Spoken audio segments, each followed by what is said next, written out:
internal papers. But even outside of these, there are the stacks of notebooks she left behind for me to continue her work.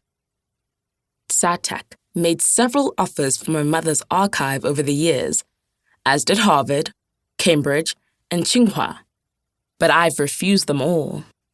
I cannot let go of her notebooks or any part of my mother's body of work. Those notebooks, especially, have a kind of physical presence of their own, like silent monks lined up on the shelf. I can't bear to part with them. And who knows whether some random jotted down detail will be useful in a crisis. Which, again, brings us to this crisis. I've obtained a new notebook of my own, the same kind that my mother left stacks of, and started to write this down.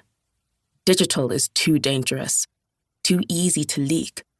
And while paper is only marginally safer, I need to write in order to think. All right, Mali. Where did it all begin? Was it the scar? A scar had reappeared on patient 1's right wrist a week ago. His scars weren't supposed to come back, but patient 1's original biological body, his redundant self, had been fighting back against the transition. Every cell in his body had been long replaced, one by one, with nanites, through an experimental form of radical nanotherapy, curing him of the cancer that was killing him, as well as ridding him of mortality itself. Once his biological redundant body had made a complete transition into nanodroid, our team had given him the option of repainting in his old dermalogical textures, or waiting until the nanites figured out where he should spot or frickle. He opted to wait. I could have programmed in some scars for him, any kind of cosmetic alterations he desired, within reason. But why would he have wanted that?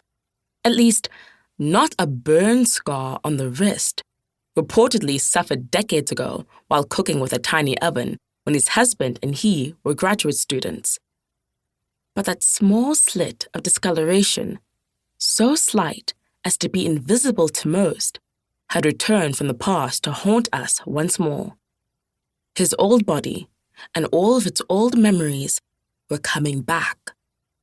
We were, in effect, seeing a repeat of patient 0. Her postnatal stretch marks, then her redundant body, and eventually her cancer returned. She did not survive. But patient 1 showed none of the other symptoms suffered by patient 0. He was in no pain, and the scar itself was lighter than the redundant selves. If his biological body was not returning, what to make of the scar? Was this some kind of unforeseen epigenetic event? The redundant self seeking survival, not by returning as cells, but by encoding itself, scars and all, into the nanite's DNA? Can the redundant self come back 40 years after making a full transition? Day 2. Finally, the police let us do our own survey of the crime scene? Rapture scene.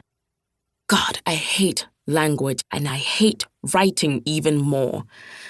But I must try to make sense of this.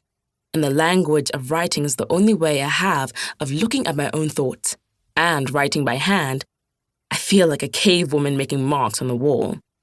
Forces my mind to slow down enough to let the thoughts marinate just a little more. There's no way of knowing how much the police have contaminated the storage space of SATEC, where patient 1 disappeared. They are still refusing to let us examine the clothes he left behind. Who knows what kind of mess they're doing to that key piece of evidence? Patient 1, just let me call him 1, disappeared right outside a storage room for the Singularity Lab. Apparently, he'd been doing some long-term follow-up research on an artificial intelligence project he had led when he was PI at a research group at this lab.